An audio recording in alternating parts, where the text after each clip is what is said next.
How to add account in WhatsApp. Hello everybody, welcome back to my channel. This is me Pipin Bisnet, and today I'll guide you on how you can add account in WhatsApp. Well, the process itself is actually pretty simple and easy, so let me guide it through. In order to add account on WhatsApp, you want to first make sure your WhatsApp is updated to the latest version. Once you have done so, you can simply open up WhatsApp, and here now what you want to do next is you want to tap on the three dots at the top right corner of your screen and then head into settings.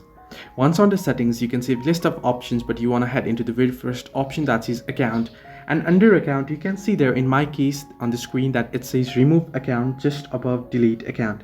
It's because I've already added another account, but if you haven't added yet, then you'll get the add account option instead of remove account option. You want to simply tap on add account there, and you'll be able to simply add in another account like you normally log in on WhatsApp.